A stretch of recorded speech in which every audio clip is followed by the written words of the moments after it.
Good evening and welcome to the November 6th Queen Anne's County School Board meeting, open session. Can I get a motion to resume open?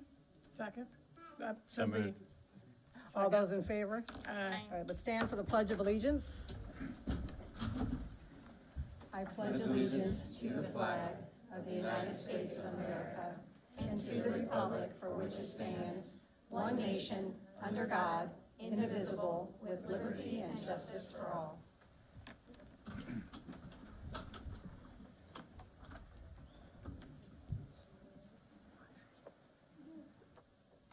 A review of closed session? Okay. Pursuant to the general provision Articles 3-305 and 3-104, the Board of Education of Queen Anne's County met in closed session to discuss the appointment, employment, assignment, promotion, discipline, demotion, compensation, removal, resignation, or performance evaluation of appointees, employees, or officials over whom this public body has jurisdiction, and any other personal matter that affects one or more specific individuals, to protect the privacy or reputation of individuals concerning a matter not related to public business, and to consult with counsel to obtain legal advice. Thank you. Can I get a motion to approve the agenda? So moved. Second. All those in favor? Aye. Okay, can I get a motion to approve the minutes from the open and closed session from October the 2nd? So moved. Second. All those in favor? Aye. Okay. Next is our, MABE is the Maryland Association of Boards of Education, and we all serve on committees within that organization. And so we need to take a minute to assign some members to those committees. Do y'all have this sheet in front of you? Is that correct, Miss? It's on mine. Okay. I do, but since there's only going to be two of you left after tonight, why don't we make the December and do Is that that? going to be all right? It's not, No. unfortunately, I need to submit this to. Well, then you know what? We can nominate them for them. All right. I know, we see one out there. One's here, so you might You get a can ask denial. them. All right, who would like to do the budget? I'm on legislative. You wanna Alexis? do, I can do Right. budget. No, if she you- can have budget. I'm on legislative. Yeah, that's fine. Yeah. Well, okay, Dick, or, okay, well, no, legislative, you're doing legislative, Shannon? Yep. Okay. Conference program, approximately 6 meetings to plan and establish conferences. So the- Carrie? The top two are required. Oh, the rest is, okay, oh, that's not good. Does anybody volunteer to do any others? Can we put something in like as placeholders and then change them, like once we get? I would think a No? lot of, Yeah, I would think if we have our qualifications done, that all these boards are switching around as December the 1st. Correct. That, Yeah. I think at that point, when the new members get up here, they can decide on some things that have a little bit Right. more knowledge of what they're okay. doing. Well, we've got the two required. Miss Carrie, I'm just gonna put these here and I'll hand that in with my paperwork. Thank you. Thank you very much. All right, now moving on to the awards. Actually, I'm gonna let them start. Sorry, I should have let you go behind. No. There you go. You're fine. Oh, thanks.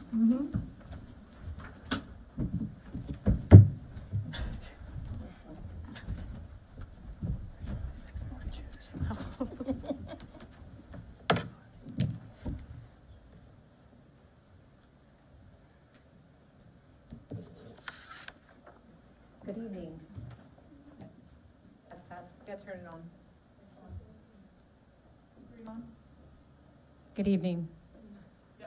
Good, okay. Good evening, everyone, for the third time. We have some extra recognitions tonight that we're really excited about. The first one is Ken Island High School recognition. I'd like to call up both Principal Mr. Harding and I believe the AD Stacy. She was here too. Yes, perfect. It gives me great pleasure to recognize Ken Island High School for being named an AP Honor Roll school. This prestigious recognition is awarded to schools that demonstrate a strong commitment to advanced placement coursework and academic excellence. Ken Island High School earned an overall bronze distinction and came incredibly close to achieving silver status, missing it just by one single point. This is a testament to the hard work and dedication of the students, teachers, and staff at Ken Island High School, and we look forward to seeing their continued success in the years to come. So congratulations.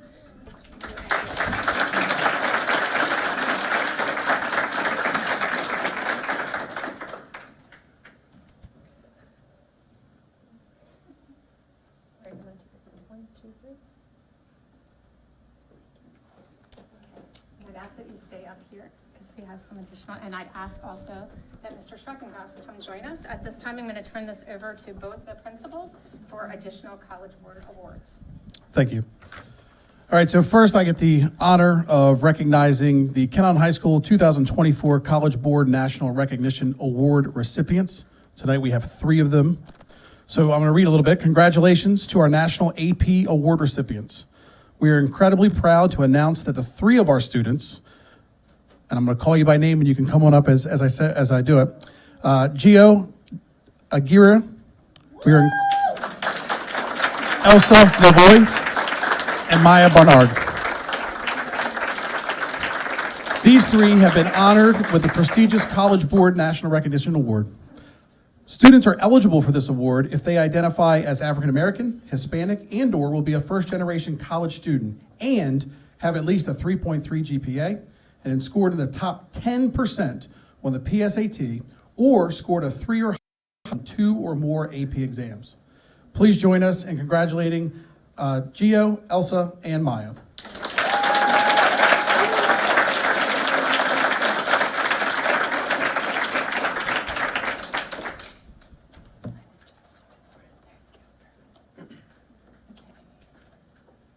Great, ready. Mr. Smith, if you can move to your right just a little bit. You're on the right, there we go. Yep, 1, 2, 3. Thank you.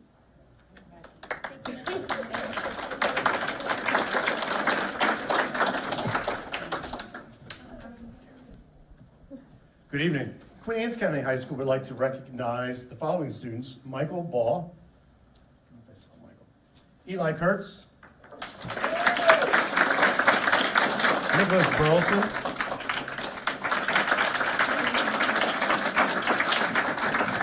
Daniel Mora,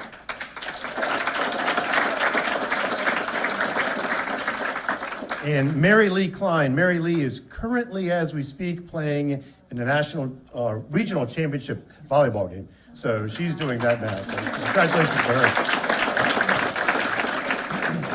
So these students have been recognized by AP College Board, and they have been awarded the College Board National Rural and Small Town Award. So this is a very prestigious award earned by students who excel academically, have taken and scored amazingly well on AP tests and the PSATs, and maintain a GPA of 3.5 or higher. And in fact, this group, their current GPA, I checked this morning, is 4.65.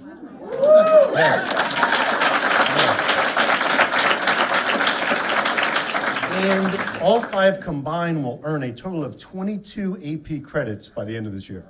So amazing, yes. All while attending our school, which AP defines as a small or rural town high school. So we gather tonight to recognize your achievements and say congratulations to you. All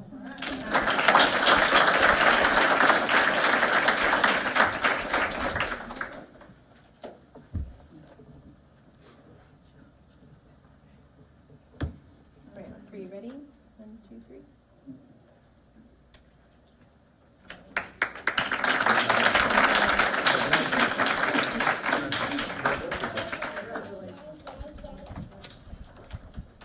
All right, so I'm back up here again. This time, though, I'll tell a brief story. About a month and a half ago, we were in the cafeteria, and that can be fun at times. And all of a sudden, out of the auditorium, I heard this sound, and I'm like, I wonder what that is, or who that is. I walk in, and Gio, who was up here a little bit ago, was playing the piano. So I asked if he would ever be interested in playing, and he said yes. Then Mr. Bell made sure this happened. So, Gio, come on up.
So before I recognize the last piece here for Ken Island High School, you were self-taught about 4 years ago, is that right? Yep. That's what I was doing when I was in high school. All right. So I'm now pleased to share some exciting news about a student organization at Ken Island High School. Dr. Rankin, if you want to come on up and join me. The Interact Club, led by Ms. Phelps, has been doing remarkable work to support leadership development under the guidance of Katie McGrath and in partnership with Giving the Edge Foundation, run by Bobby Woolley and Colleen Williams. This partnership and the outstanding leadership opportunities it has provided for our students were recently recognized in a very big way. So on October 13th, our Interact Club was honored by the Baltimore Ravens with the Baltimore Ravens Honor Rose distinction. They were recognized for their commitment to community service and leadership development. As part of this recognition, nearly 50 students from Ken Island High School had the incredible opportunity to attend a Ravens game and be celebrated for their contributions. We're incredibly proud of the students, Ms. Phelps, and everyone involved in the program for their hard work and dedication to making a positive impact on both their school and community. Congratulations to the entire team for this well-deserved recognition, and we look forward to seeing more great things from the group. We have today a few student representatives, and we have Bobby Woolley and Katie McGrath. If you guys would come on up for a quick picture.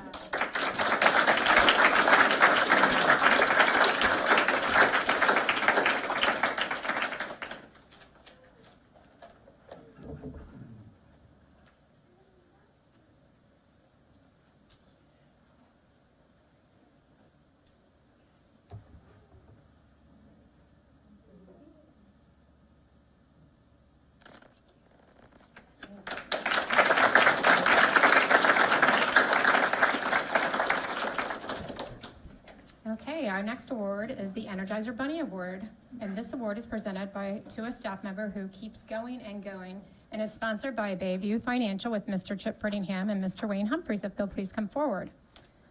This month's winner nominated by Susan Walbert, if she will please come forward.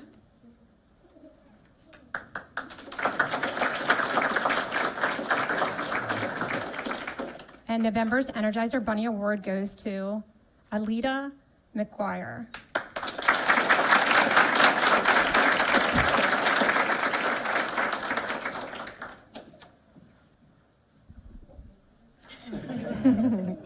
Mrs. Walbert says that Ms. McGuire is a pre-kindergarten teacher at Churchill Elementary School. Like the iconic Energizer Bunny mascot, she is known for her unstoppable energy and endurance. She displays exceptional stamina,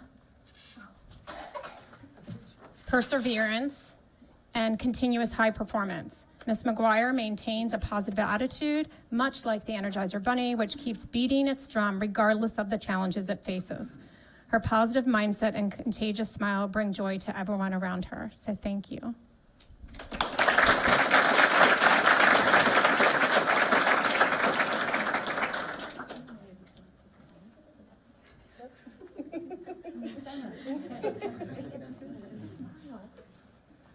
Perfect, thank you.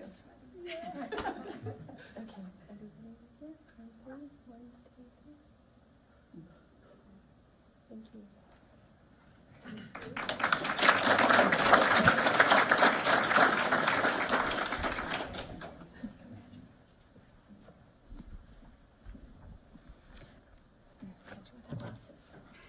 Right.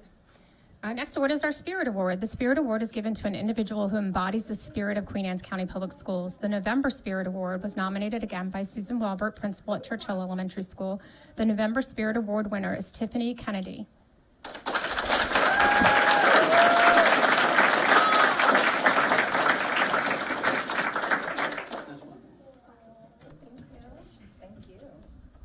Mrs. Walbert says Mrs. Kennedy has spirit. She is never seen without a smile and is genuinely passionate about her work. She is caring and empathetic to all of our students. She consistently gives words of motivation and/or praise and is eager to step in and help whenever needed. Although we share Mrs. Kennedy with another school, she enters Churchill Elementary School each time as if she was with us daily. Her students love their time with her, and our staff appreciates her knowledge and her expertise for our multilingual learners. So thank you.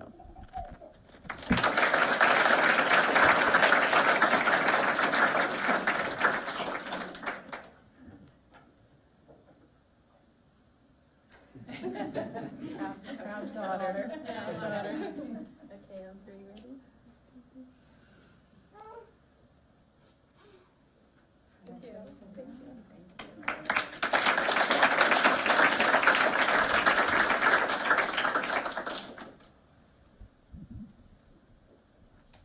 So our last awards are actually the Shining Star Awards. This award is presented to individuals in our school system who shine. This award has been nominated by Ms. Bridget Passon, our ELA supervisor, and Mr. Tolley, our CTE supervisor, and our career coaches, Karen Henson and Betsy Ricketts, if they would please come forward. Yeah, come on.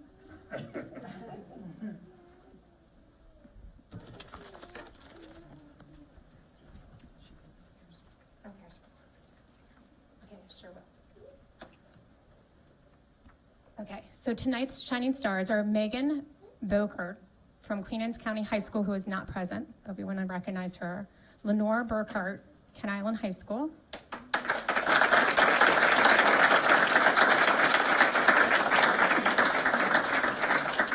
Holly Dupleshane from Ken Island High School.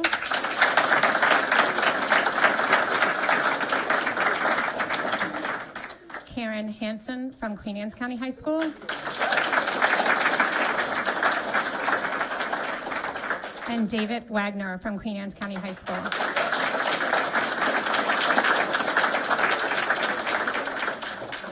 Ms. Passon says the Shining Star is being awarded to the five English 4 teachers for their creation and implementation of a career development unit. These teachers created a unit that provides seniors with opportunities to write resumes, cover letters, create LinkedIn accounts, and prepare for both a networking opportunity and mock interviews with state and local business owners and employees.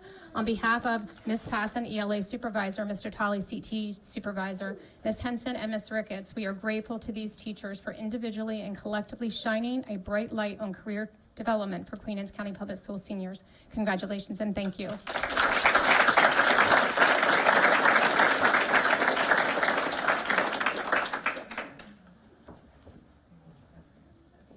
right, on three, ready? 1, 2, 3. Good job.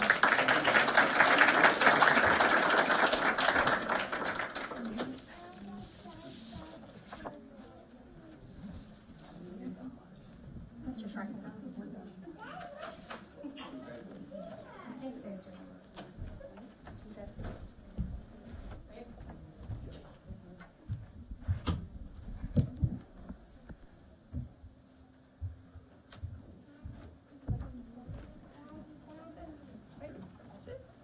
Oh, we're going to do our board recognitions. Shannon, or Shannon. I don't know. I'm done at mine, and then Shannon needs to be on.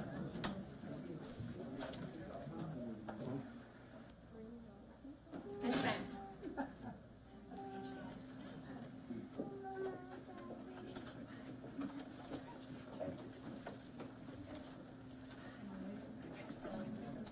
You can just start.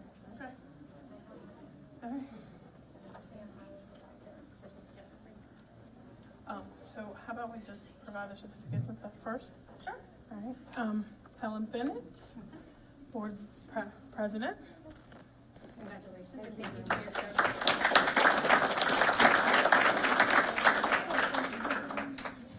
Mark Schifinelli.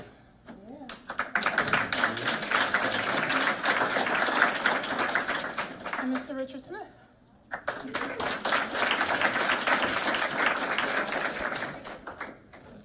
So I'm not saying a lot, just a little bit. But we, from the board, we appreciate that you've always represented what you thought was in the best interest of our students. Your investment in our school community has not gone unnoticed. And thank you for your service to Queen Anne's County Public Schools. Thank you. Now, I'm gonna ask Mr. Smith to come down. There you go. You have your plaque.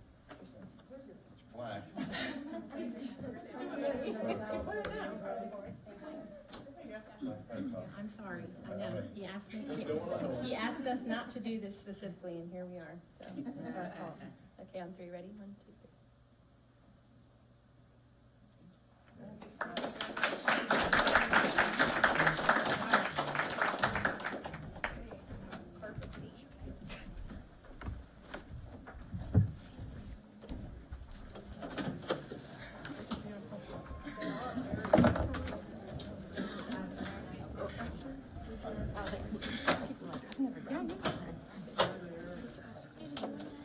Congratulations to everybody again.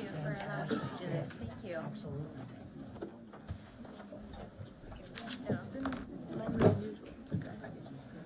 I know, but we still have to keep our. Sorry, guys, I was like in my own mode. Oh, it's all, I was in automatic mode, and I was like, I can't do this. You should pull my hair.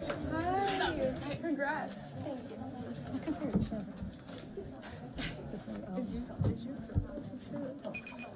What is it? Oh, it's me and my best friend. I had to get my phone. You said I'm gonna. I emailed it to myself to make sure I had it. Thank you. Thank you.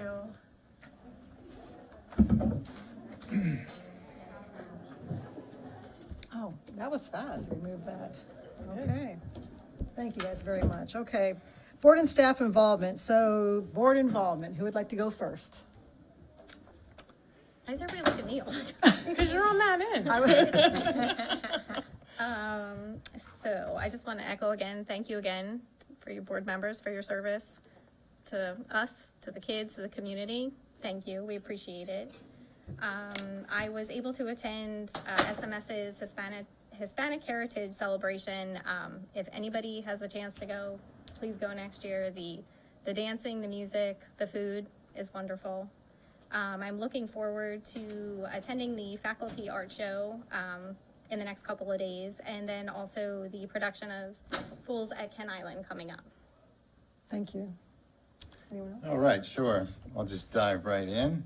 As most of you know, that this is Miss Bennett, Mr. Smith, and my last board meeting. We've completed Helen and I, our first 4 years and last 4 years of public service on the board as board members.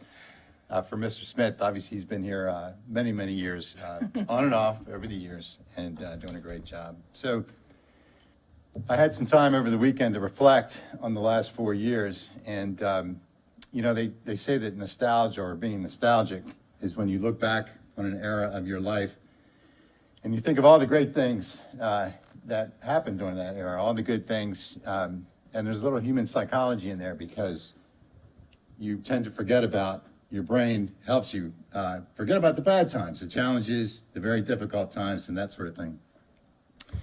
So giving it some thought over the weekend, I found that it was very difficult to get that feeling of nostalgia. And, Helen and I came on board as write-ins for the Board of Education. We won in a landslide election, and that was in 2020. And I'll just refresh everybody's memory. I'm sure I don't need to. It was the year that COVID struck. So in the spring of 2020, we weren't sure what COVID was all about. It resulted ultimately in lockdowns. The schools were closed, and after the summer, it was obvious that COVID was not as serious as everybody thought it was at the beginning. And we watched the board meetings, and I saw Mr. Smith trying to vote to reopen the schools, and he was getting voted down every time. The people who elected us to the board wanted the schools to be reopened. There was no question about that. I was watching my 5th grader in the spring struggle with his laptop, his Chromebook at home, and I knew that even though distance learning was in effect and the teachers were doing an amazing job with that novel teaching method, it wasn't a substitute for in-person learning. And we clearly saw afterwards the real learning and emotional learning losses that occurred with those students. It was also no secret that I wasn't happy with the last superintendent, not only for recommending schools remain closed after we realized that COVID had a survival rate of 99.98%, but also because of the condition that the schools were in. We were short on teachers. The central staff was operating at about 75%. Some of you, the members of the staff, a lot of them aren't here tonight, were wearing 2 or 3 hats at that time just to keep things going. There was little to no effort in recruiting to fill those teacher spots, and especially the central staff spots. So I ran along with Helen, who I just met at the time, on a write-in basis, and it's been a very rewarding experience since. But being on the board has not always been pleasant.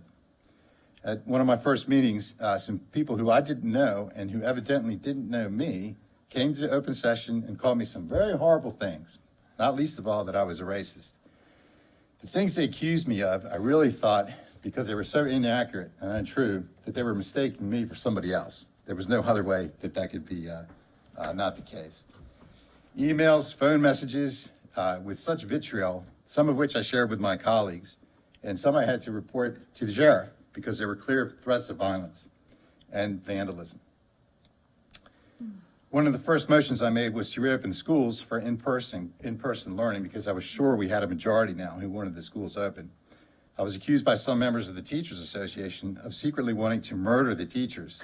Murder by COVID, I guess. The motion failed after only Helen and I had voted in favor of it. The schools remained closed. When I mentioned the achievement gap during an open meeting, a teacher filed a federal civil rights complaint against me. I don't know how that worked, but it was dismissed or there was no action taken. In 2022, a concerned teacher sent me a PowerPoint presentation used for in-house teacher training that was promoting collectivism over individualism, the two polar opposites of modern socio-political theory. I shared that publicly. The result was an ethics complaint directed by the state teachers union. They attacked my integrity, accusing me of the theft of public property, in other words, the PDF that the teacher shared with me. And then I engaged in some sort of conflict of interest, although they couldn't articulate exactly what the two interests that I had that were in conflict, or what decision or what vote that I had engaged in where the conflict had arisen. But I had to defend my reputation. And while ethics complaints and proceedings are confidential to protect reputations like mine, when the union did not get the result they wanted, they appealed to the State Board of Education. Now, under the law, they clearly had no right to appeal to the state, and the State Board of Education summarily dismissed it. But by doing so, they made their accusations public. The only reason I could think of was because at the time I was married to the Republican candidate for lieutenant governor, and perhaps by smearing me, they would be able to smear her as well. When I voted against the purchase of a book that I saw as promoting illegal immigration and a skewed vision of Americanism, I was likened to a, quote, Nazi book burner by a former colleague of ours. I was even called a right-wing patriot, as if patriot is a pejorative, because I was backed by a group of residents who also saw where our schools were heading and wanted a course correction. However, in spite of all that, in 2020, had I known all that would occur, I would not have changed my decision to run for the board. I've had the honor of working with some of the most talented and dedicated people that make up our central staff, our principals and school staffs, and our teachers throughout the county. I was privileged to witness their dedication and competence during an unprecedented national and state catastrophe, the pandemic, a catastrophe in every sense of that word, and to watch how they adapted to novel teaching methods in order to mitigate what could have been a much larger learning and social development loss for our kids. I saw former employees come out of retirement in order to fill seats here voluntarily when needed and without question. I've been privileged to see the central staff operating to successfully mitigate the financial and economic effects of the Maryland General Assembly's monolithic blueprint for Maryland. More to come on that, you guys who are staying. I played my part in vetting and recruiting a new superintendent who is extremely competent. She quickly assessed the dire situation that the school was in and took effective steps to remedy it, including hiring professionals like our human resources officer, Dr. Knowles, and others, curing the central staff and teacher shortages, and really shaking things up from a professional and leadership development standpoint. And Dr. Knowles, I don't know if I just said that, but he was the human resources point, and you're right, and it was, he's not here tonight, but there was a very aggressive recruiting program that evolved immediately after that. Those teacher shortages were filled, and the central staff was at 100%, including promoting our Matt Kibler. And I call it a promotion to assistant superintendent.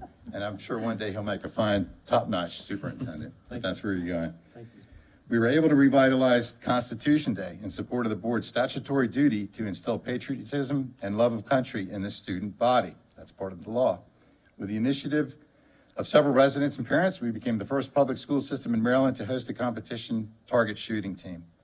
I watched many successes play out with the curriculum, extracurriculars, policy updates, et cetera, and more than once we were able to keep woke ideology from infiltrating into some of our policies. So I congratulate the 3 new members, and I hope they find their service to the county as board members just as rewarding as I did, and hopefully without all the other stuff. So thank you very much, and it's been an honor and pleasure to work with all of you. Thank you, Mark. Thank you. Well, that's hard to follow. It is, isn't it? I know, I know. Because That was 4 years worth in 3 minutes. I only got 1 month. Let's see. Back on legislative committee meeting have started back up. There have been a number of folks that have reached out to us talking about budget items and issues. I'm gonna take the opportunity to reach back out to you as we collectively get folks together to have some conversations with, our legislative committee out in Annapolis to see what we can do to help out our organization and help us fund our schools a little bit better. In addition to that, let's see. Participated in a blueprint training session, 3 hours of my life I'll never get back, but it's okay. But the one highlight for this month, which really, 2 things. Read Strong Maryland, had that meeting this month, and talked about better ways to get our students reading on a regular basis. And in addition to that, the one highlight for, technically it was November 1st, but go and see the plays. The one at Kent Island, I saw this past Friday. It was awesome. I can't wait to see the one at Queen Anne's County, but our students are amazing. Mr. Smith? Well, I'd like to thank everybody for the support I've had over the last years, because this system is what it is because of the parents, the students, and the faculty around here.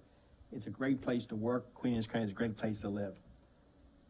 But what you find as a board member, we all have different ideas. We all try to work for the best interest of the system. But you'll find out also there's limitations what you can and can't do. You got to watch making promises until you know exactly all the facts. And I agree with Mark, COVID was a bad time for us. But also with the health department and some of the things they put on us.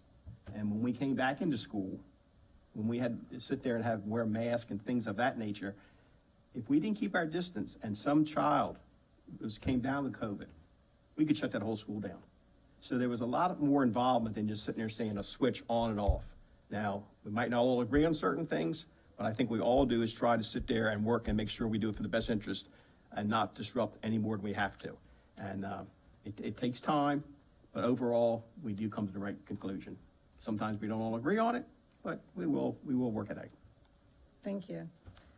For me, I did want to say it was really nice to see the Shining Star Awards, because I did attend the Career Readiness event at Kent Island, and it was so impressive. I mean, the kids with their resumes and their headshots and the way they presented, it was really very nice to see.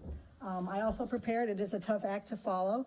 I echo some of Mark's and Dick's that it's been wonderful working with so many people. It's been a memorable 4 years, and a lot of good and some bad. So I'm just going to read from my notes. It has been both a great privilege and a great responsibility to represent Queen Anne's County, and especially those in District 3 these last 4 years. I am very aware that I'm a public servant and humbled that you trusted me to make decisions on behalf of your family. A couple of things to note.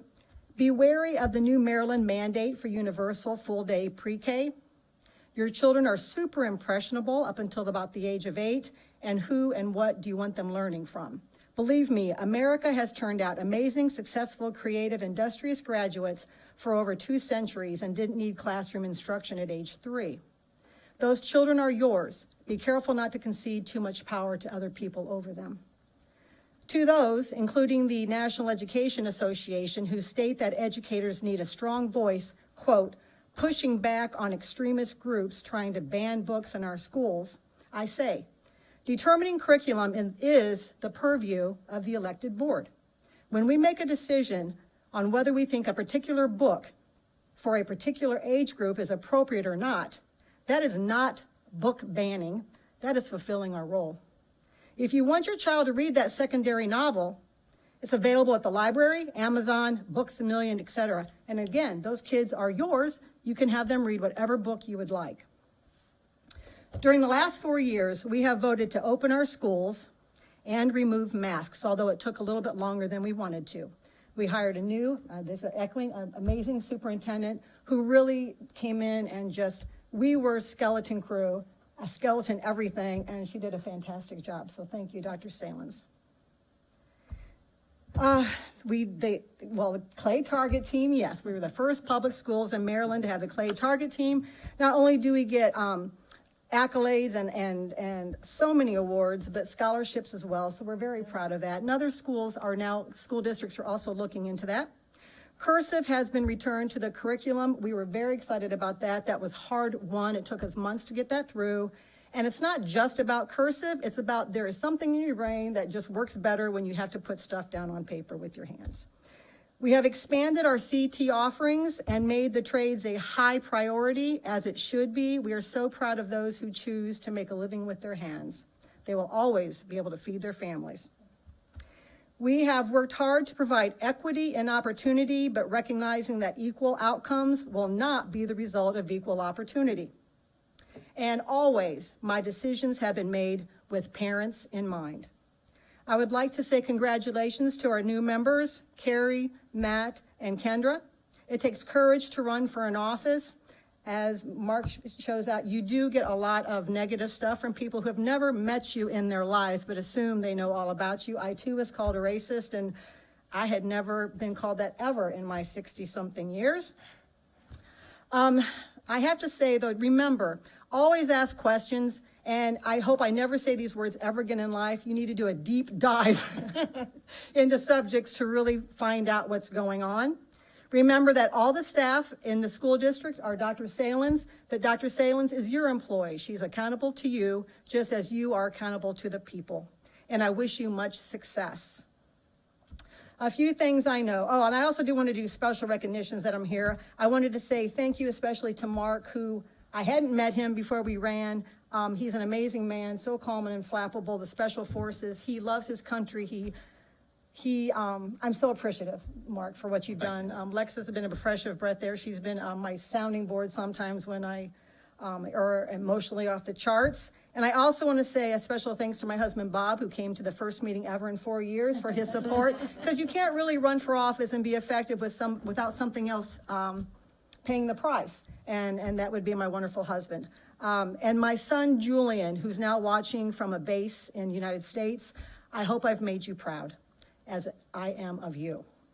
And the last thing is I want to say thank you to the 6,700 residents who took the time to write in myself and Mark's name, because you wanted the schools to go in a direction and that it wasn't doing, and we hope that, he thinks this is too, that we've made that happen. So a few things I know. Teachers are amazing. The central office staff are amazing. Being a part of the Queen Anne's County public school system really drives home that it takes a village. As Richard Feynman, he's a noted American physicist, stated, though, never confuse education with intelligence. Another thing, we did not evolve from apes, order does not come from chaos, and there are only two genders. And your kids are your kids. Parental rights and freedom to make the choices for your family are paramount. Don't give up your rights, but always be kind to everyone. Thank you for your trust. Thanks to everyone in this room who have made the last 4 years so memorable. I wish everybody much success. Thank you. Okay, student members, I am so sorry. Ms. Smith or Ms. Schrader, whoever wants to go first. Okay, I'll go first. So as was mentioned, our theater department's Fools that they have worked so hard on, it opened last weekend and it is playing again this Friday and Saturday, and tickets are available on our website, our school website. As we speak, the Kent Island QA volleyball game is going on at Queen Anne's High School. I know somebody mentioned that. I'm not sure how that's going right now, and then this week, this Friday at 6 p.m. we have a home playoff game, our first playoff game at our school. And then Monday, the 11th, Veterans Day, we'll have a flag display near the stadium. Thursday, the 14th, we are hosting a rehearsal during the day. A combined choir with all the Kent Island elementary and middle schools and our choir, and then our performance at 6 p.m. at our school. And then November 18th through 22nd is National Apprenticeship Week, run by Miss Hessen, our career coach, who was just up here not too long ago. And Friday, the 22nd, is our Student of the Month ceremony. So not as much as October, but still some exciting things going on. Thank you. Ms. Smith? So November 8th, report cards are being emailed home. And as mentioned, our fall play, Emma, is happening November 8th, 9th, and the 16th at 6 p.m. and November 17th at 2 p.m. The week of November 11th is the FBLA food drive. November 12th, we're doing learner's permit testing at our school. The 14th, we're having college application and scholarship sessions. November 15th, winter sports begin. The week of November 18th is National Apprenticeship Week. The 19th, Chesapeake College Registration Day. The 20th, for Salisbury University, we have on-site admissions day. The 22nd, we're doing Operation Christmas Child Shoebox Collection event for service learning, which is through our Interact Club. Then the 26th is the last call for senior portraits, and the 27th to the 29th is Thanksgiving break. Thank you very much. All right. Going on. Thank It you, is a ladies. lot going on. Yeah, I love it. So I've had an opportunity to get into most of the schools at this point for my very first visit, and it's been nice to get into classrooms and started reading to students and things like that. I echo all of the information about the plays. I will be going Saturday. I'm super excited, and I already have my tickets for, thanks to Dr. Bell, for Korean, so I'm looking forward to both of those. And then I just want to take an opportunity, really, Mr. Schiafinelli, Mrs. Bennett, and Mr. Smith were the only 3 board members here when I was hired. Thank you for giving me the opportunity to serve Queen Anne's County Public Schools, and thank you for your service. Thank you. Thank you very much. All right, this is the time where you get to speak. Who do we have on the list there, Ms. Oh, Shannon? we have a nice list. We ask all speakers to keep in mind the following guidelines. Speakers should sign the roster, including their phone number and address. Comments should be limited to 3 minutes in length. Who's gonna do that? Matt's got it already. Gotcha. Comments longer than 3 minutes should be submitted in writing. Statements to the board should relate to a matter of general policy over which this board has authority. Comments about the actions or statements of individual staff members are not appropriate for public comment and should be referred to the superintendent of schools or the board president. If you have specific questions, the board will make sure an appropriate staff member responds to your question. The board respects your desire and right to convey your message freely, but asks as a courtesy to this board and our citizens that you show respect for all. First on the list, Lindsay Thompson.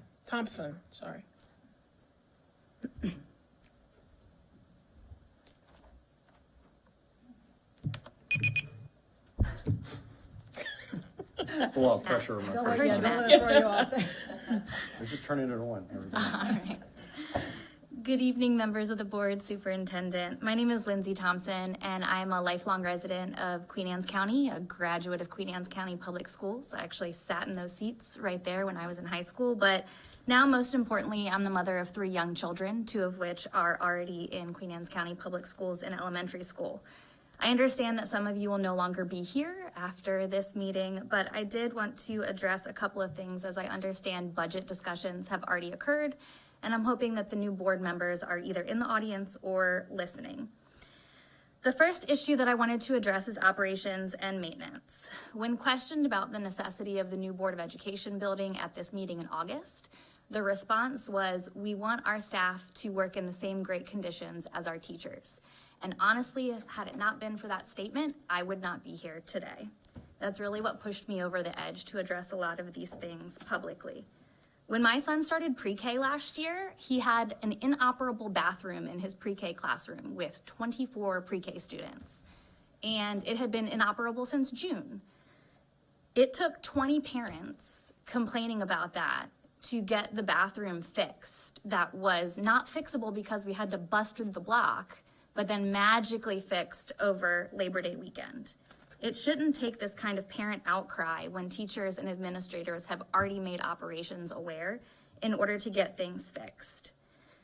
I also wonder if you visited schools and seen the molding ceiling ties or experienced the inoperable HVAC, or seen that the temperatures are not able to be mandated within the MSDE range.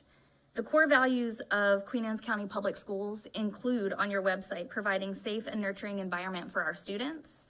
My observation of children with respiratory issues that are alleviated after leaving certain classrooms, coming home off the bus drenched in sweat from 86-degree classrooms multiple days, and afraid to use disgusting bathrooms all day is not fulfilling your mission. When I asked last year where the pre-K classrooms at Centerville Elementary were gonna go, I was told, well, there's more space there than you would really think. That's a disingenuous answer, honestly, because the answer was that they were going to eliminate one class from each of the upper grades, leaving those classes ballooning to 26 students and those teachers overwhelmed, as well as the students, with less specialist and para support, and then adding insult to injury, furloughed for 5 days. I understand that there is issues with implementing the blueprint, but since fiscal year 2021, there is $20.15 million in operating budget in your published budget. And so I would just ask moving forward into this next budget session that we really consider what's best for our students. Thank you. Thank you.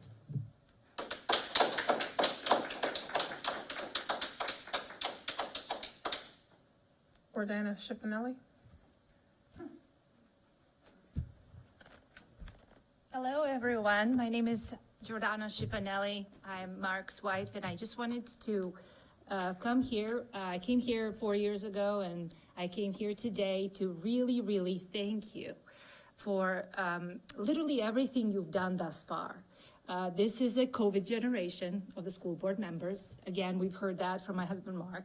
But it's important that I tell you from like the house perspective, how that was when, you know, he goes to the school board meetings and then comes home and then goes through the internet and tries to answer everybody's questions, tries to dig through the law, tries to go above and beyond to answer parents' concerns and everybody else's concerns. Paper masks never worked. This is a Board of Education. We are focused and guided by science. Paper masks never worked. It's not scientific, and it's silly. The children's masks were hanging, they were drooling, they were sweaty, they were dirty, and getting respiratory illnesses. Even at one school board meeting, I would see one of the school board members, Mr. Smith, 35 times moving his mask up and down, and the whole county was laughing at that school board meeting. So sticking to the science is what I would give as a message to the new coming board members and those who stay. Stick to your common sense. Focus on the children's well-being. That would be what I would tell all the school board members that are coming up now. We got 3 new ones that I haven't had a chance to meet. But I can tell you, my 3 boys have thrived in Queen Anne's County. The oldest one is in law school. The middle guy is a robotics engineering program in Florida. And the youngest one is in Ken Island High School playing JV football and on a swim team. We cannot be more proud. Dr. Salins, I don't know if I have a right to mention you, but we believe that you have done beyond and above the call of duty at the time when you came to Queen Anne's County to save us and to help us. And I would really, really strongly urge other school board members that are coming to work with you to, if possible, extend your contract until my son graduates. I'm speaking from an individualistic perspective and self-interest. You are the best there is. And with that, again, thank you so much. I, however, forget all the bad side, and I'm looking at a positive 4 years going forward. Thank you, Shannon. Thank you, Helen. Thank you, Alexis. And thank you, Mr. Smith. Thank you all. Thank you. Thank you. Thank you. Amanda? On Frio? D'Onofrio? I'm sorry. Better than Janoni Noni Okio. I got that at the hospital. That was a poor job there. Okay, D'Onofrio, yes. Hello, everyone. I wanted to first say thank you. I know I can't name individual names, but thank you to the two of you who took the time to respond to some of my emails and some of the questions that I've answered that I've asked at meetings like this. I do appreciate the time, and I do genuinely want answers to my questions as I've expressed. I was going to say something about facilities and the conditions of the buildings, but that was so well articulated. I don't think I can follow that. So what I will say is that while I'm happy that the furloughs helped so that people didn't lose their jobs, they are not a solution going forward. They don't work for me as a parent, for many other parents, and they don't work to support the teachers who are already sacrificing so much of themselves to help our children catch up after COVID. COVID may be over, but the impact of COVID on our children's learning, especially early learners for their reading and mathematics, we are still feeling the effects of that. And is the teachers who are working beyond what they should have to in classrooms that are overfilled with a lack of support that are trying to make this happen. And furlough days don't help them. As a stay-at-home mom, it didn't affect my income to have a furlough day, but while I'm working towards a degree since I've left hospitality management, 3 half days of school followed the following week by 2 full days off did have an effect on me working towards my degree. And I'm sure 3 half days of school and 2 full days off affected many other families who do not have the good fortune to have one parent able to stay at home with the children and have to sacrifice their work. Not to mention the teachers who may have maybe both people in that family work as educators and their income is doubly impacted by that furlough. It is an unacceptable solution, and it is one as we work towards the budget going forward that I do not want to see. I know that we have issues with the blueprint for Maryland, but it does make a lot of good points. And I do think that we need to work harder to get our teachers' starting salaries and professional salaries where they should be so that they can start to, they can't even start to meet what the teachers put out. But if we can show them some of the respect that's asked of us every time we speak here, the respect enough to answer an email, the respect enough to answer a question, that would be a step in the right direction, because there are a lot of quotes that were mentioned today, and I can't quote it exactly, but Churchill once said that he doesn't judge people by the words they speak, but by their actions. Thank you. Richard McNeil.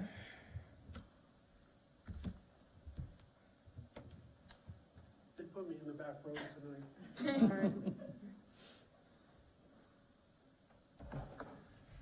Love the shirt. Good evening. And as I get started, I want to say thanks to the folks who are leaving. And I understand there's a box with my name on it. And so Yes, I don't know there's a what that box, is, but yeah. I'll be more than happy to look at that. And thanks for your support and dedication. It is a tough job. And being in a leadership role, you get the good and the bad. Most of the time, it's the attack that really zips in. So thank you for not remembering those, but remembering the good things. So we appreciate that. For the folks who are out in television land, I want to say thanks for showing up for the ALS walk. It was a great turnout and a wonderful young lady who's going through that, Pam Edwards. And it was just a wonderful day, and over 200 or 300 people were out there at the park. So that's in television land out there. Our group, in October, we collected and delivered over 50 cases of water to the nurse's office throughout the county. and that was a lot more than what we had last year. And it's surprisingly how heavy a case of water is when you're trying to carry 2 into a building. It just doesn't work. At least I've got to work out on that. We also decorated over 30 pumpkins and delivered those to some of our members who can't come out because of illness. But we also took a bunch of them to Corsica Hills, and the folks there were just ecstatic over the talent that we have in our group for doing that. I understand also that coming in 2025, there won't be any real changes to our health package, and talking with Human Resources on that, and we thank you for that. And as my message is, if there is going to be a change, if you could let us know so we could prepare, because I know a couple years ago when that happened, January 1st, it was kind of a nightmare for a lot of our folks, but we do appreciate working with together on that. One of the things that I'm concerned about as we get a new administration in on the federal level, and I may have mentioned this before, is Project 25, the educational part of that. Because if you read that, if you haven't read it, I would encourage you to maybe summarize that. It's about 180 pages, just that segment of it in terms of the education. But some of the aspects of that, in my opinion, will be very damaging to states financially. And of course, eventually, if it hits the state, it comes down to the local. And we just have to wait and see how that all plays out. But thank goodness the election's over as far as I'm concerned. I'm tired of the ads and so forth. So, but thank you. And again, thanks for your service. And Mr. Smith, I'll see you in the coffee shop every once in a while. We'll talk other things. Thank you. Thank you for putting up with me. Barbara Obert.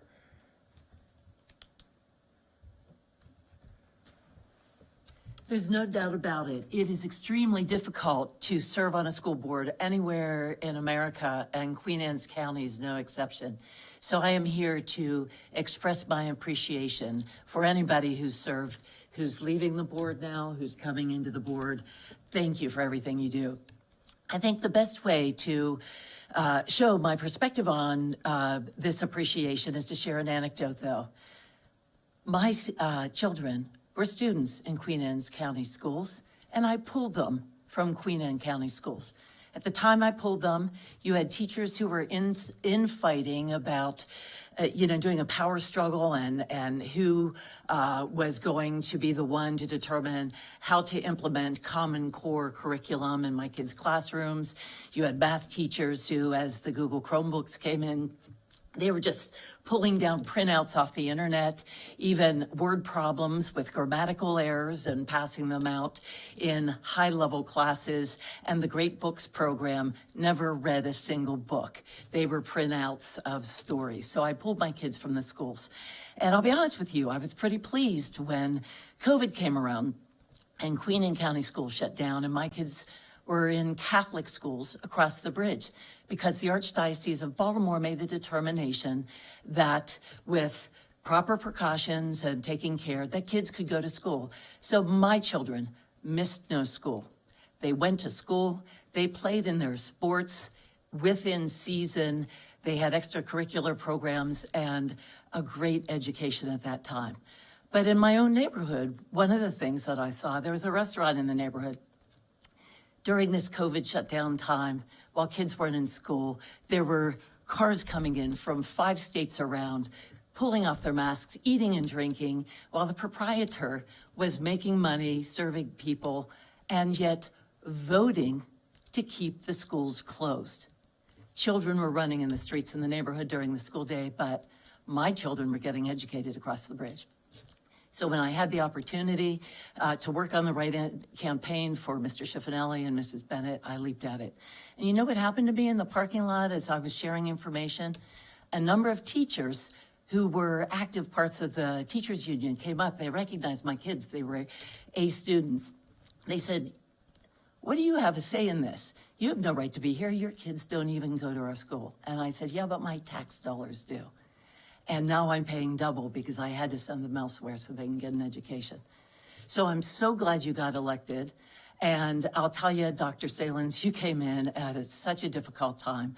And I have followed the progress, though, ever since that time. And I have to tell you, you have made great progress under duress and returned the school system to a once proud school system from before when I pulled my kids. And if they were still in school today, I would proudly be returning them to the system in the way it is today. So thank you, Mrs. Bennett. Thank you, Mr. Schiffinelli. And thank you, Dr. Salins, for your service at a difficult time. Thank you. Thank you. Sarah Lawrence.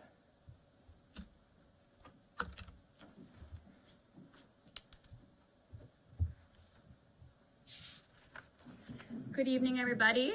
My name is Sarah Lawrence. I have 2 children in the school system. I've got a daughter in Centerville and a son in KES at Kennard. I come this evening to discuss a focus on the budget and how it does relate to specialists, tutors, special education, teachers, and students. The lack of funding in less teachers and specialists has had a direct impact on our family. Our son needs an IEP, and his requirements are not being met due to the lack of resources. This is resulting in him falling farther and farther behind, increased frustrations, hating school, and causing mental health concerns. Our son has dyslexia. 1 in 5 have dyslexia, 20% of the population. And it's amazing how something that you can't see can have such a massive impact on your social life, academically, because he can't read, and he's in 3rd grade. So he had been getting one-on-one tutoring, as his IEP had been stating, 30 minutes per day, 4 times a week. Now he's in a flex block with 17 other struggling readers. He deserves to learn just like every other child at the school. It makes me want to highlight a couple of things that I've been researching lately. The 2024 State of Reading in Maryland shows a 10-year decline for Maryland students, and in 2022, only 31 of 4th grade students in Maryland were proficient in reading. Looking further, the Maryland School Report Card in 2018 versus 2023. 2018, and I'm focusing on special education. The 4-year graduation rate for students with disabilities in 2018 was 81.4%. In 2023, the 4-year graduation rate for students with disabilities was 60%. It is unfair to expect the teachers to replace the specialists and tutors. The teachers are already strained. Not to beat a dead horse, but the furlough days are causing the workloads to increase with the shortened staffs. There's less money, less work time, and more responsibilities. There was a great loss of teachers, but not nearly as many in the central office. Teachers are exhausted. Our kids play soccer, they swim, they're in piano. We are friends with the teachers. I am here to support the teachers and to support the students. Class sizes are rising. I asked 10 of my friends, it's 25 plus, it's the new norm. We're looking for better allocation of funds, and many parents that I'm talking to are considering pulling their kids, including my family, because it's so important that the academic needs and the mental health needs are met. And when they're not, it affects the entire family and the community. We deserve better. The teachers deserve better, and the students deserve better. So I leave you with my question: what is the path forward to ensure that students and teachers receive the funding and resources that they need to be successful in our schools and our local community? Thank you. Thank you. Cecilia Mitchell.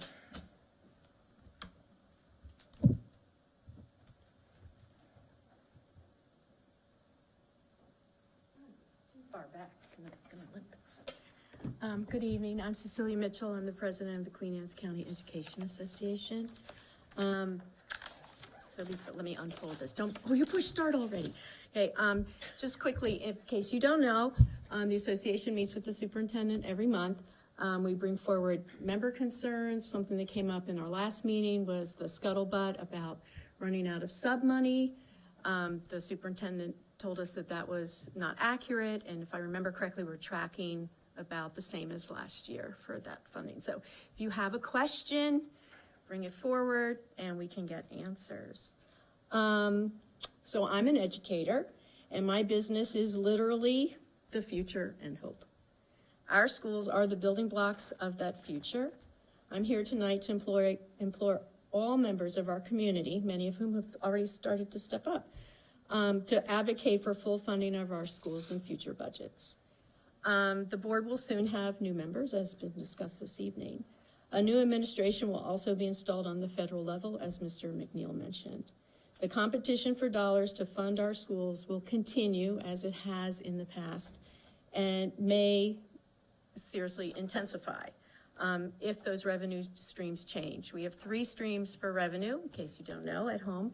So it's state dollars, federal dollars, and local dollars. And those dollars are set by priorities, and we need to have those relationships with the decision makers. We cannot have a repeat of this year's budget crisis. The measures put in place are admittedly Band-Aids. The notion that the fix was a good deal is frankly nonsense. We need to do better for the sake of our schools, families, and ultimately our students' future. Each of us, people at home, in the room, everywhere across the county, need to accept the responsibility to advocate at all levels for full funding of our schools. Before this board, which is changing, before our commissioners, and yes, at the state and federal level, every single way we can. Thank you. Thank you. That was the last one on the All right. list. Thank you very much. All right, can I get a motion to approve the Human Resources Report as presented? So moved. Second. All those in favor? Aye. Okay. Ms. Smith, I didn't even see you, and you were standing up. She was behind, she was way in the back too. Nice. Thank you for that. She was in the back too.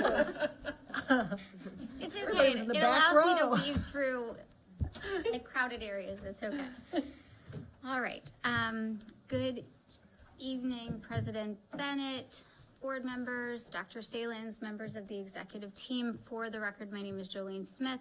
I am the supervisor of special education, and I bring a couple items before you this evening. The first item on the agenda is a contract approval for a school psychologist. This is for Jo Prince, so she is a private contractor, and so we actually already have a contract with her. It was for one school. We're increasing that to cover 2 schools, and this is to meet the needs of an HR change that you are aware of. I do have a quick question. It does say that we're supporting 6 positions with our local budget. Do we currently, after November, do we currently have 6 psychologists? This 7th one will bring us to the ratio of the 1 per 1,072. Is that correct? Or we So now have? we have 6 that we fund through local funding, Right, and then we okay. have 1 that's funded through grant funding. So one of those positions is vacant. It's actually 1.5 that's vacant. Okay. So this will bring us up 0.5. Actually, probably the one, okay.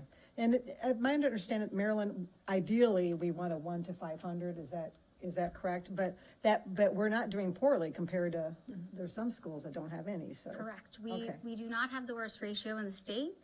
It is still more than what it should be, absolutely. And this is something that the state is actually working on establishing funding for using Medicaid funding to support certain services that our school psychologists are not able to bill for currently, and they will be able to bill for in the future. And that will allow us to kind of increase our revenue through MA billing. That will hopefully help us increase our school psychologists within the building, thereby bringing that ratio down. Thank you.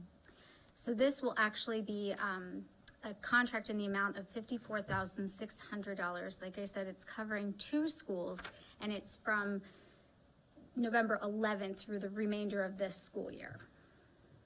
Thank you. Any questions? Any motion? Motion for the board to approve the contract with Jo Prince for school psychology services, fiscal impact $54,600. Budget source is unrestricted operating budget. Second. All those in favor? Aye. Thank you. Thank you. You're welcome. So I also bring before you for action, non-public tuition for the St. Elizabeth School. in the amount of $138,158.56, coming from the FY25 restricted and unrestricted operating budget. You can go ahead and do the other two if you'd like, if everyone's okay with that. You can go ahead and ask Give for all all of them, three. yes. Oh, okay, sure. In addition to that, I have a tuition request for Kennedy Krieger, the Fairmount campus, and that is in the amount of $121,060.40. And then the third is for the Strawbridge School, and that is in the amount of $114,680.66. Thank you.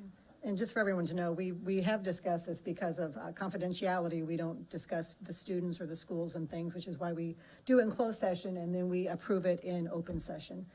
So we've already heard about this. Does anyone have any questions about the contracts? Make a motion, we approve all three. Second. All those in favor? Aye. Aye. Thank you so much. Thank you. Have a nice evening. You do the Thank same. you. Sorry, I'm still signing. Give me 1 second. She was faster than I was. Okay, all right. Mr. Bearclough.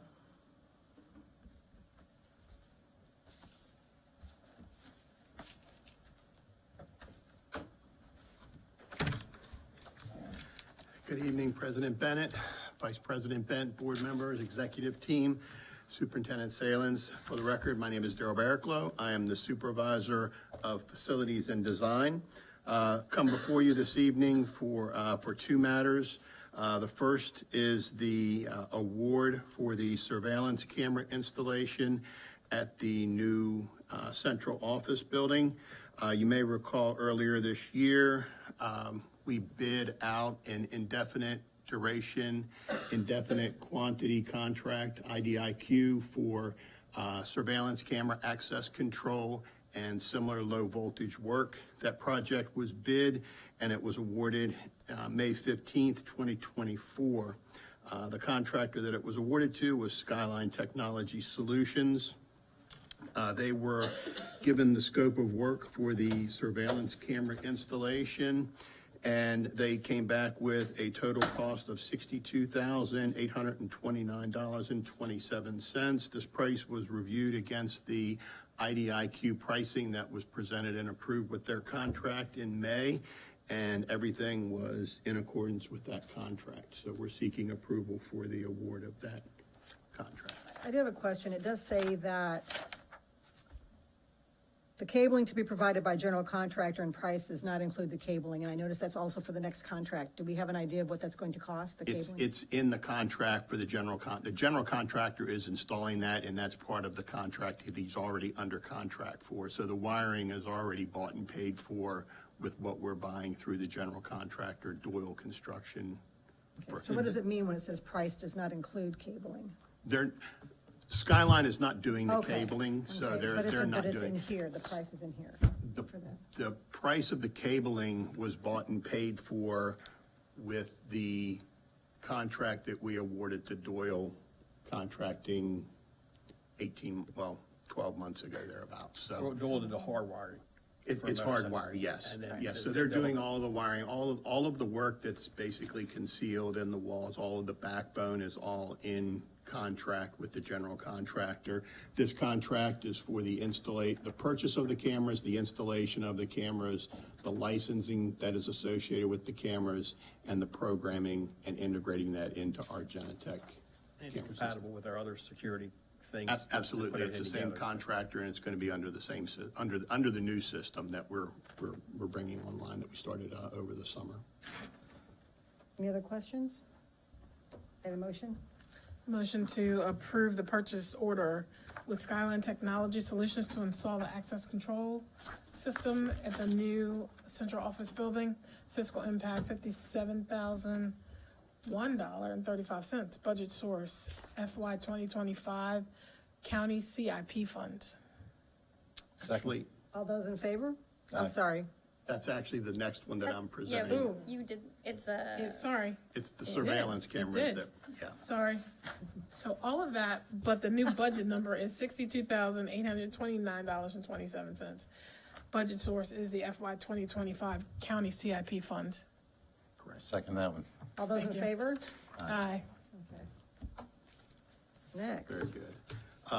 Next, surprise, I'm presenting the access control. The access control system, similar to the camera installation, was bid and awarded through the IDIQ contract with Skyline Technologies.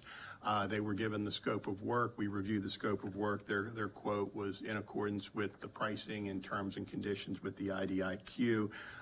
Again, similar to the camera system, the wiring, backbone, and all of that is in Doyle's contract for the construction of the basic building. Skyline is coming out and installing the card readers, the two-way intercom device at a couple of the doors, the licensing that's associated with those devices, and the programming and integration into our access control system. And that price is $57,001.35. Anyone have any questions? We already have a motion and a second, if I'm not mistaken. All those in favor? Aye. All right, thank you very much. Very good, thank you. Thank you all. All right, we have high school happenings with, that's a good question. Two coaches. Thank you, yes, our two coaches. Oh, actually, It's Ms. a Hessen, party. Ms. Rickett, yeah, right?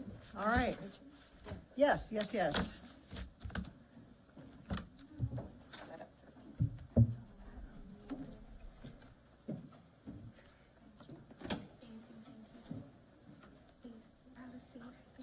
Oh, you look like.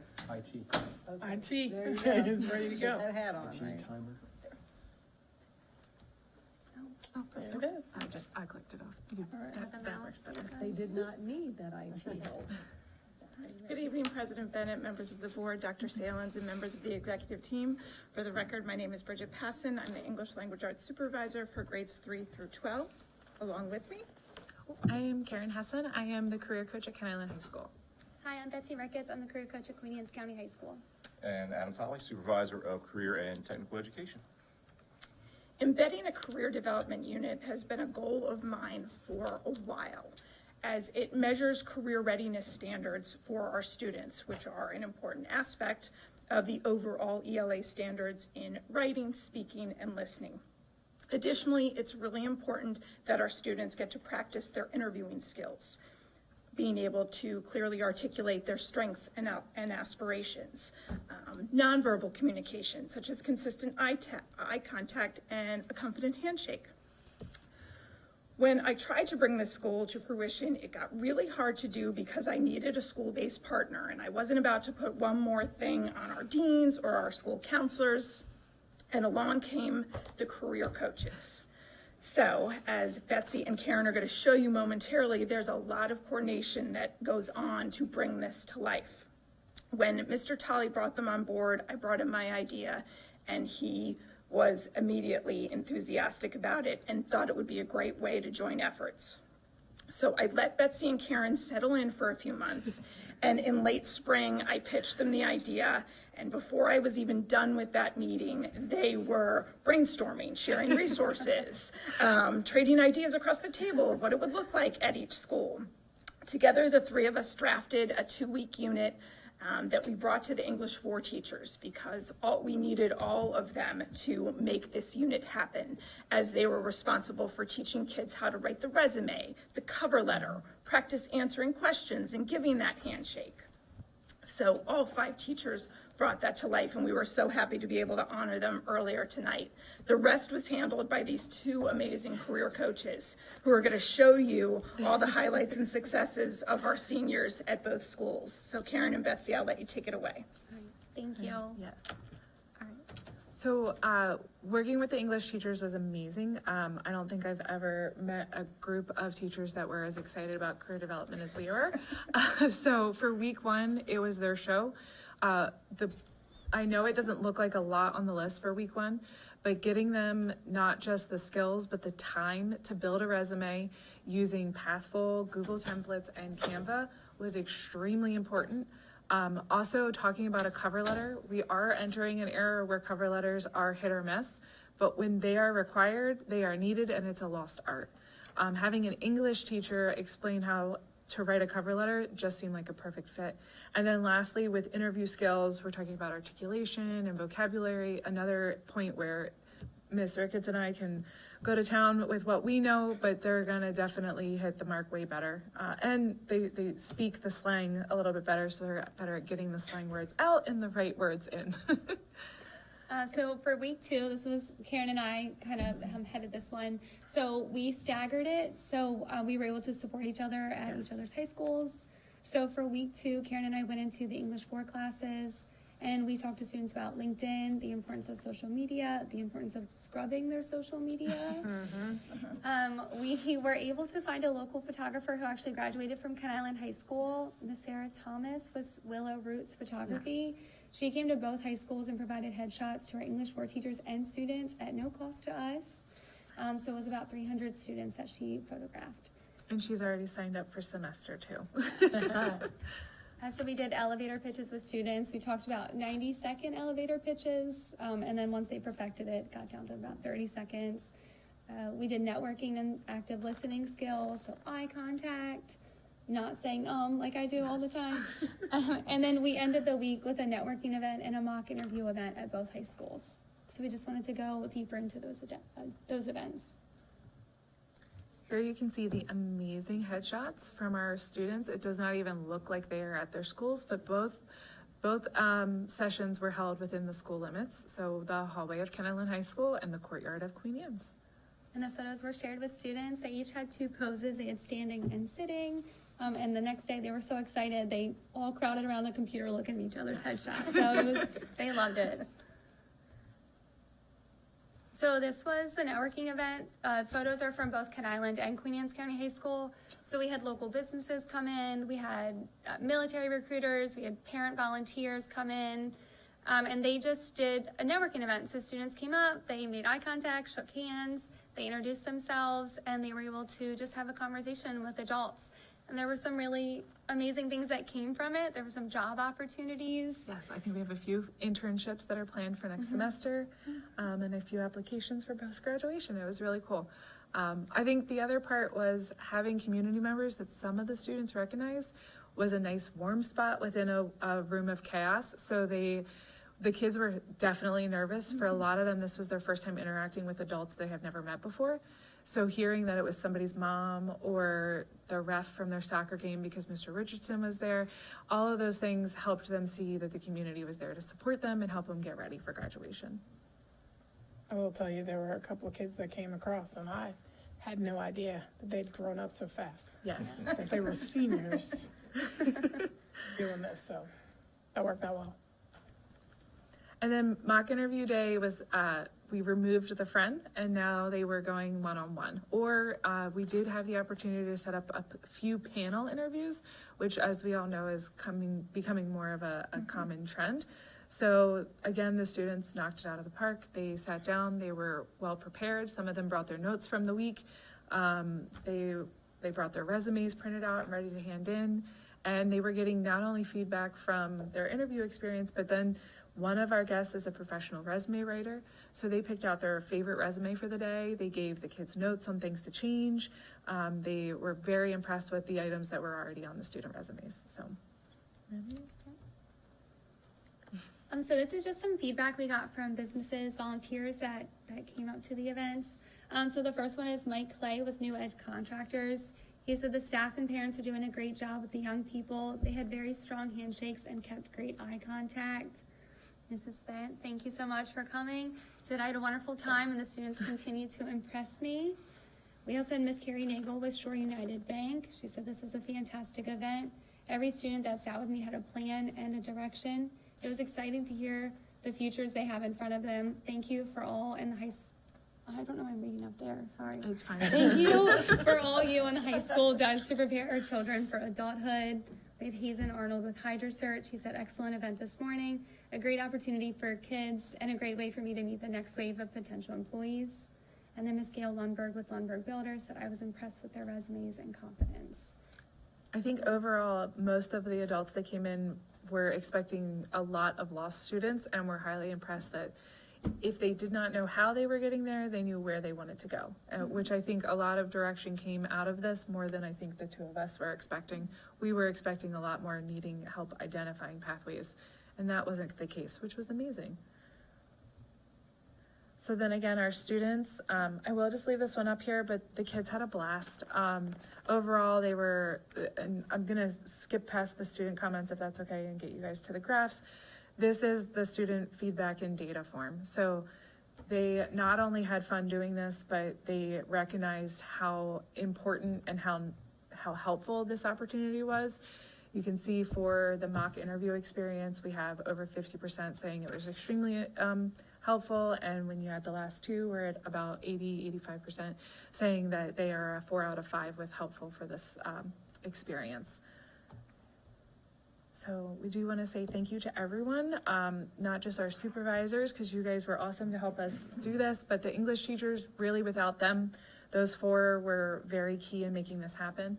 And then our community members, if we could, the reason we have to stagger it is because we end up getting the same amazing volunteers for all of our events. So we had multiple community members volunteer for both events 2 weeks in a row. And then the volunteers and the students, just the students overall, they really showed up, they stepped it up. They might not have taken us seriously on day 1 when networking started, but they really, on day 2, you saw a difference in their appearance and their attitude towards everything. And it was like, oh, this is for real, this is here to help me. And then when they started hearing classmates leaving with saying, oh no, I'm gonna call that guy and he's gonna get me an internship, or he's gonna hire me when I graduate. It really started to trickle through that some kids were like, oh man, I gotta go fix what I look like. For anybody watching tonight who does hiring for their company, or would be interested in helping next semester, because we'll do this every semester with that semester's English for Seniors, please reach out to me or to Mr. Tolley or Betsy Ricketts or Karen Hessen with your information. The more help, the better. Yes. And as you can see, the kids had a great time and found it very valuable, which was the main point we did this. And we look forward to doing it again. Thank you, ladies. Yeah. If you don't want to wait till March, we have an event coming up this month. We would love to have more people for it. We have National Apprenticeship Week coming up from the 18th to the 22nd, and we are going to have events at both high schools each day. So we have a County Clubs Day, Trades Day, Education Day, and a Military and Local Responders Day. So if anybody's interested in joining us for that, we'd love to have you guys. Yeah. Thank you. Thank you. Thank you. Very much, thank you. Awesome. Very nice.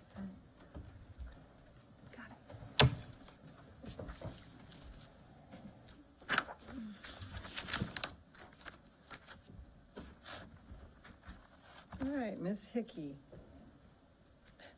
So patient, very patient.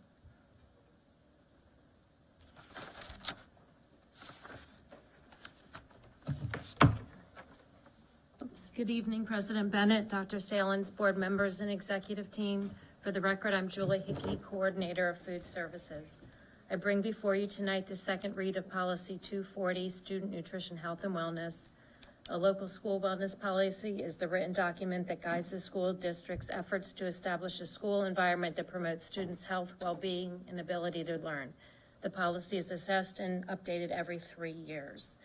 There was one public comment in reference to having an employee wellness policy, but since this policy was specific to students, the policy remained the same as the first read with no edits. I wanted to add too, there was another comment that came in requesting like some additional details be put in the policy. And when we pointed that citizen to the regulation that accompanies the policy, they were happy with where this was at. So All right. I think I was able to cut All right, that any one off before it questions? got here. So we'll just see it next month. Okay, Is that right? thank you. Thank you. Have a good night. Or I won't see it You next too. month. You guys will see it next month. Okay. Thank you. All right. Is Ms. Talk about true McHenry? patience. Yes. Yes, McHenry. thank you. Yes, for thank your you very patience much. this evening. Hello, everyone. President Bennett, sorry. That's all right. Vice President Bennett, Dr. Kibler, Dr. Shalane, members of the board. I'm going to turn it over to Audrey, but this is our presentation for our financial statement audit ending June 30th of 2024. President, can I make one comment? This is our yearly audit that we do every year for the Board of Education, which do other audits too. It is not the same one that we've discussed that the county's doing. So I Correct. just want to make sure the public knows that this is our audit. We're audited all the time, different grants, federal, state, but this other one that the county's doing will be coming out later. Correct. We just concluded a legislative audit. We've also just concluded an MSDE enrollment audit. We've just concluded our September 30th, thank you, Audrey, audit. And I will be speaking to the performance audit, a couple agenda items. Thanks for clarifying. Correct. So this is the financial statement audit for the year ended June 30th, 2024. And I believe this is available for those listening in on board docs, and it is on the website as well for the finance department. So in case anyone wants to follow along. So you have, the board should have that. First of all, thank you for having me. I believe you have copies in front of you. So I am going to direct you, if you turn to the page, it's at the bottom, page 3. This is the independent auditor's report, and I'm actually going to read, and I will try to go as quickly as possible, but I'm going to read the entire opinion section because I think that's important. We have audited the accompanying financial statements of the government activities, each major fund, and the aggregate remaining fund information of the Board of Education of Queen Anne's County, component unit of Queen Anne's County, Maryland, the board, as of and for the year ended June 30th, 2024, and the related notes to the financial statements, which collectively comprise the board's basic financial statements as listed in the table of contents. In our opinion, the financial statements referred to above present fairly in all material respects the respective financial position of the governmental activities, each major fund, and the aggregate remaining fund information of the Board of Education of Queen Anne's County, Maryland, as of June 30th, 2024, and the respective changes in its financial position for the year then ended in accordance with accounting principles generally accepted in the United States of America. This is probably the most important part of this audit. This means this is a clean opinion, unmodified, no issues to report. We didn't find any inconsistencies to bring to your attention. It's a clean audit. It's the best opinion you can get. As you turn to page 6, there's another report, which is the independent auditor's report on internal control over financial reporting and on compliance and other matters based on an audit of financial statements performed in accordance with government auditing standards. Under the section report on internal control, we found no material weaknesses or significant deficiencies to bring to your attention. However, I do have to add that material weaknesses or significant deficiencies may exist that have not been identified, as we are not testing every single transaction of the board. And the same thing with compliance, we found no issues to bring to your attention. The next section of the report that starts on about page 9 is the management discussion and analysis. And this is just a user-friendly version that discusses prior year versus current year changes in amounts. And that goes through, and again, if anybody has any questions when I go through anything, I would be happy to answer those. That goes from about page 9 through about page 16. And then the next section is your financial statements. So the first 2 pages, pages 18 and 19, are your statement of net position and your statement of activities. And these are on a full accrual basis of accounting. So this is where you show fixed assets and long-term liabilities and things of that nature. I'm not going to go through those unless anybody has any questions on those. I'm going to have you turn to, it's page 20 and 21. And so the first on that page is the balance sheet, governmental funds. And I will just highlight a few items for you under total government funds, which is the column on page 20 all the way to the right. Total cash as of June 30th, 2024 is at about 12.7 million, with total assets at about 23 million. And that is comparable to the prior year at the same time. Under liabilities, total liabilities at June 30th, 2024 are about 19.4 million. That was sitting at about 16.5 million in the prior year. And then your total fund balance is at about 3.6 million versus about 7.1 million in the prior year. On the page that follows, page 22 and then 23, are your statement of revenues, expenditures, and changes in fund balance. Total revenues for the year in that total governmental column all the way on the right are at about 155 million. That's up 20 million from the prior year. And then total expenditures, if you go down, are sitting at about 161 million, and expenditures were up about 21.5 million from year to year. Any questions on those two statements? Now, as you turn to page 24 and 25, that's your statement of fiduciary net position. So that's your retiree OPEB trust fund and your custodial funds. No significant changes in those from year to year. The next section that starts on page 26 and runs through, it runs through, to page 51 are the notes to the financial statements. No changes in those notes from year to year. I mean, the numbers have changed from year to year, but there's no new notes added or anything that I feel we need to bring to your attention unless someone has a question.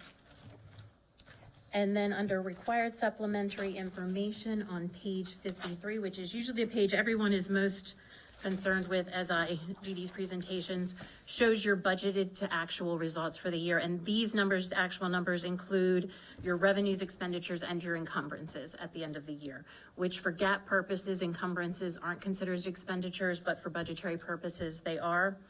So you will see total revenues for the year, original and final, were budgeted about 118 million, and actual revenues for the year came in at about 124 million. I think it's important to note when we look at that restricted federal, state, and other, if we pull that out of the equation, total unrestricted revenues that can be used for other than restricted, which have to be used for specific items, sit at about 111 million for the year.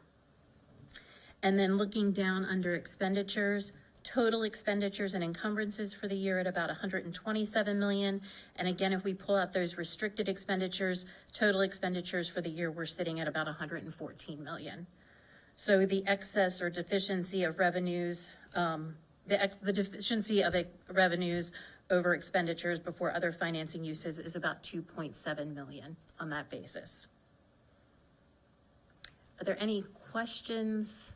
And this 630,000 that we're at deficit, this board heard a lot of stuff after June, 1 million, 2 million, 500,000. This 630 is the audited number that we've got now.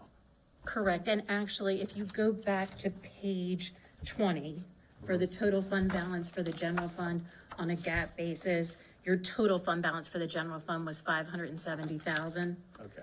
And that really, there's a non-spendable portion where you had paid for some things in advance at about 1.2, but total fund balance of about 570. With encumbrances, it's right around 630,000. But there was a little additional fund balance that could have been used in there, so. Because, the next boards have to be very cautious because our fund balance, we've used it up. It's not there.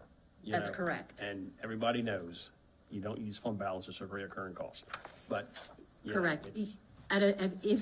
If fund balance goes into a deficit position, that's when then MSD is gonna want an action plan. I'm not sure if you talked with them, but Yes, we currently do not have to do a formal action plan for the state because of our positive overall net fund balance, but we are preparing an informal one for internal purposes as well to ensure that we do not continue to run negative. And I will say, we're seeing similar things happen with Blueprint at other boards of education right now, so. I agree with that, but the only one I'm worried about is right here. I understand, and I'm just presenting right here, but just. Look, I know it's to make everyone aware. statewide problem. We all say that, but we've got to take care of our own house. Correct. And I thought it was an interesting point the individual made earlier where there are limited funding sources. You've got county, state, and then restricted. Restricted is set aside for, it's got to be used for these things. So it's got to come from the county and state. That was the thing that we discussed in length. Right. Of the new money the state, or the new money the county gave us. The state gave us 800,000 and most of it was restricted. Right. Once, it's not rockets. Most of our money is restricted because time you pay benefits and salaries and stuff like that, there's very little left to go for other things. Very true. And we're coming up on another tight and tough budget. It's hard to get that across, though. Yeah. Well, the following year. I know, we're you say it every. I've been saying it since I got here. But we got to get over this and make some real hard decisions. There can be some hard decisions for the next board, because, you know, and I think those things need to be put out early. Nobody wants to yell fire in the movies, but are we gonna, you know, not honor a contract? Are we gonna sit there and have to lay off, employees? What's gonna have to happen if we don't get proper funding? And what are those numbers?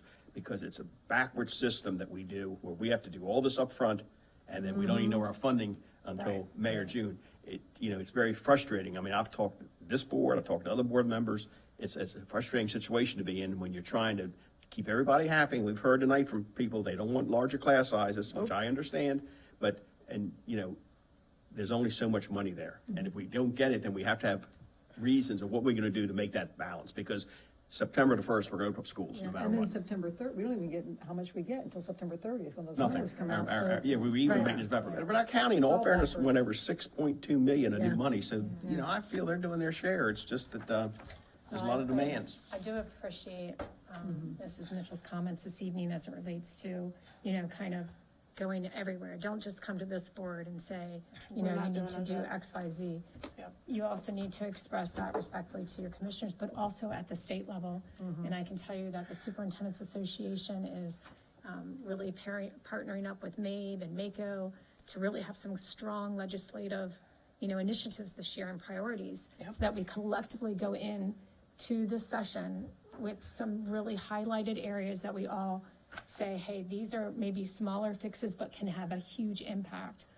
Or maybe, you know, pushing some of the timelines, you know, narrowing the focus of the pre-K 3 and things like that, that, you know, budgetarily have this huge impact on us as a district. So, you know, while we are in the front runners of, you know, having concerns with budget, there's, just like Audrey said, there's a ton of people, counties and districts and superintendents right behind us that are, you know, they did have larger fund balances, so they were able to plug holes. But next year, they're not gonna be able to do Using that. fund balances is just plugging a hole. It is, well, Right. so is furlough days. Yeah, It's the that's right. same Well, exact thing, right? Right We now, talked we're in a about that. whole You're 4 right. days to start next, I mean, the Yeah, I two didn't want to say important that's board members 4 and the new days, board not members have to 5. Yeah, understand. not 5. It wasn't 5, it was 4, and 2 4. were given back with half days, which is why there's so many Right.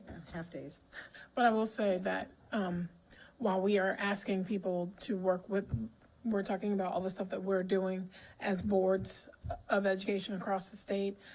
One of the things that they talked about at our legislative committee meeting is that when we go up to the legislature, they're sick of hearing from us. They know that we are complaining all the time. Yeah. What they need to hear from are from our constituents, from our parents, from the communities, to go to the legislature and say, you need to do more to support our boards. And until they true. hear that, I mean, they hear from us all the time, and it's kind of like, And that's why MABE and MACO Yeah. and PAZAM and all the organizations are kind of coming together, because Right. they are sick of hearing from us each individually. So we're like, we're just Exactly. gonna hit them as a whole, you know, together with top priorities that say, hey, these are the small things you can do that are gonna make a huge impact. Correct. You know, it's got great initiatives. There's been a lot of positive things we've been able to do, but it's not sustainable. correct. Period. It's just not sustainable. So, yeah, those changes that may happen in legislative session this year aren't gonna impact next year's budget. That's our problem. We have one more really tough year to get through with budget. But And that then we're tough gonna years, be better. that tough years come with consequences, and I think the public, teachers, parents, and everybody need to know, larger class sizes, possibly not honoring the, it's not our decision, it could be this new board, what's gonna have to happen to meet this thing? Yeah. Because it's, you know, I mean, and it's no use to wait till May, when Correct. the commissioners give us, you know, 2/3 of what we Right. need. Yeah. And sit there and say, okay, here's what we're gonna have to do. I think we need to be upfront with people and sit there and say, this is what could happen. Audrey, thank you so much. Sure, and I would Thank just, you very much. Yeah. I would like to say, we do, the turnaround on this is very quick, and I would like to thank Ms. Gass and her entire team. They helped us tremendously too. It's a joint effort to get everything out. We appreciate Audrey Yeah. very much. Thank So you thank very you. much. Thank you, thank you very much. Thank you. Thank you. Thank you. And then, hello again. Yes. Just for the record, I'm Whitney Gass, the CFO. So in front of you, it's for information purposes. This was our expenditure report that ended as of last month. So October 31st. And then if you have any questions or concerned about this, so I do just want to highlight that this does not include the budget transfers for our furlough amount yet. That will come to you next meeting. We're working on the details and the support, just because it is a lot of moving pieces. But, so this right now is excluding the savings that we're making from our furlough days. We're not making, but using in other places for our furlough days. I just had a question on the expenditure status. Category 2000, it's at 143% for the contracted services. I'm sorry, for which category? Category 05, 2000, instructional costs, other revenues. The Instructional costs. contracted services, it's at instructional 143%. Page 1 of the expenditure status report. Contracted services. 300 and the budget. 305,000, yeah. Yeah. The budget.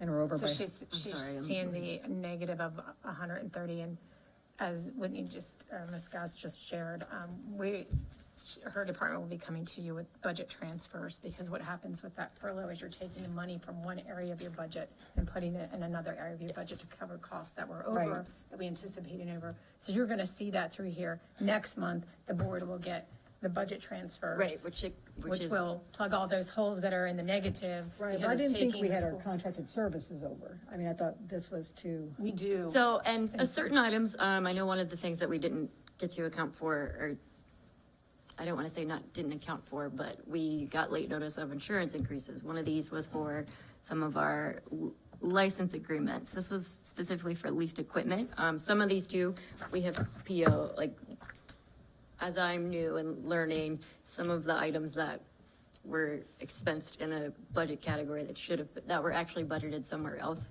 So I'm working through expenditure reviews as well on everything that has already taken place in 25 to ensure it's in the correct spot in the budget as well. And the main key with this is the savings from the furlough that will be redistributed are not in here, so. Okay.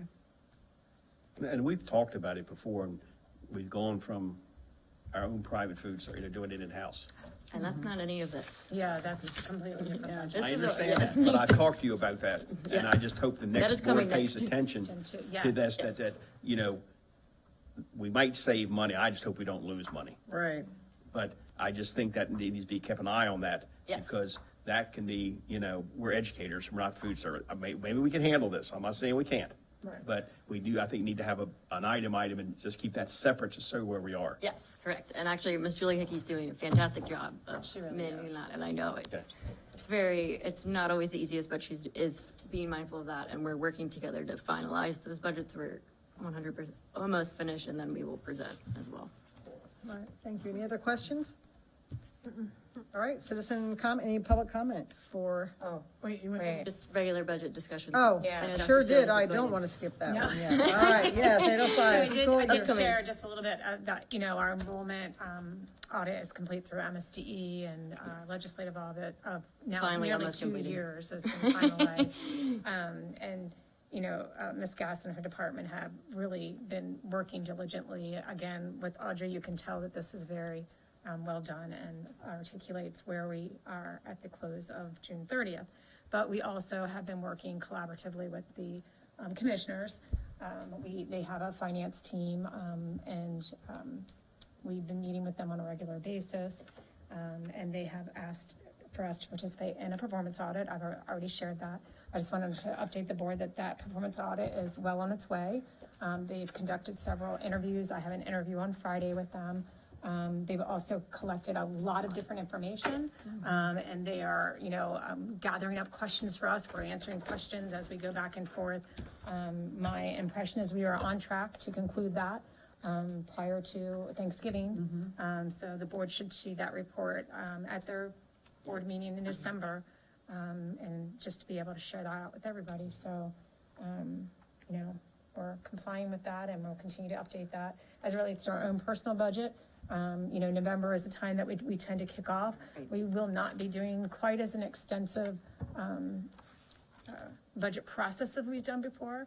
We typically have our teams create this elaborate list of what their needs are and have them wants and Mm-hmm. their- present, but right. we really don't have the money to support that. So we're kind of, talking among ourselves of how do we scale that down a little bit to really still listen to their needs. It's very important so that we can present a budget to the commissioners that we need, but also how do we kind of condense that down, knowing this year is going to be challenging. and then maybe hold those things for the following years to come, post next year, so. I would think, I'm sorry, go ahead. I think with the new budget, because we'll have 3 new members coming in, you got the contract, which you know that's a fixed number. It's a fixed number.